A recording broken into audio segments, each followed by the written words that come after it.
suis maraîcher. Maraîcher et je cultive selon les méthodes de l'agriculture biologique.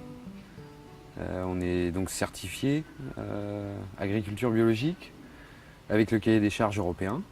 Et en plus, j'ai adhéré à un cahier des charges mieux 10 ans qui me permet de vendre mes produits sous la marque BioBraise par l'intermédiaire d'une association de producteurs de fruits et légumes bio et de Bretagne, puisqu'on est un groupe de 50 producteurs en fait en Bretagne.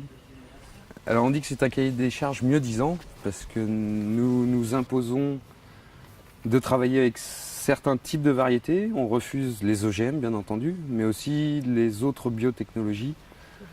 Pour mon activité, on refuse dans le cahier des charges la fertirrigation, c'est-à-dire l'apport d'aliments solubles dans l'eau qui serait apporté par le goutte à goutte qu'on voit ici sous les planches et qui pourrait être amené quotidiennement en fait.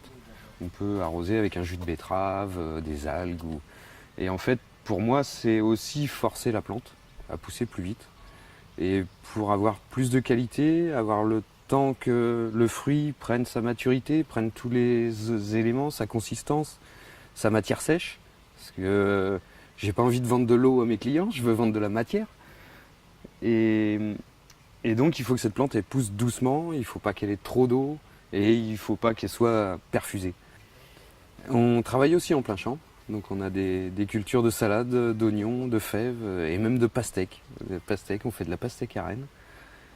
Et donc on a grosso modo une gamme de 40 légumes sur toute l'année, en même temps en production 10-15.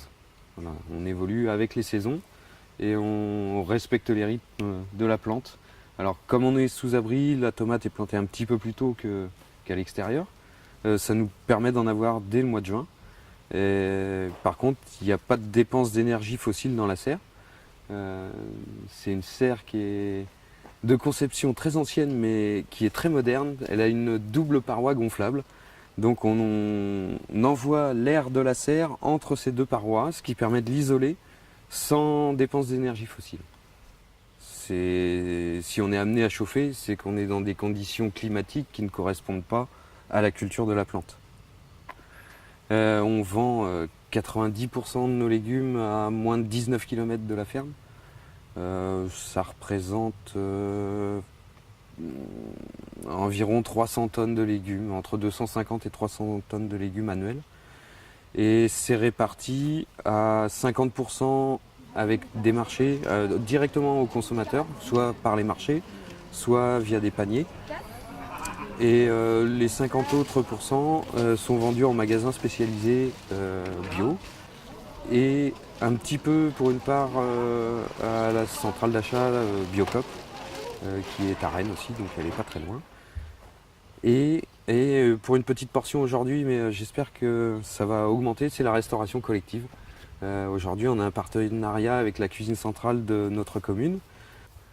On a des critères qualitatifs et même de prix. En fait, la proximité nous permet de faire manger aux enfants en bio à un coût équivalent au non bio. J'ai un bon exemple avec la salade. On cueille la salade le matin à 8h, à 9h elle est à la cuisine centrale. Ils ont juste à la plonger dans l'eau et la mettre dans le saladier.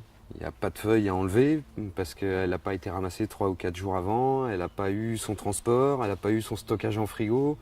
Donc en termes de conservation, le cuisinier peut la conserver une semaine, donc il a le temps pour la servir, il n'a pas de perte. Et il n'y a pas de perte de poids à l'épluchage.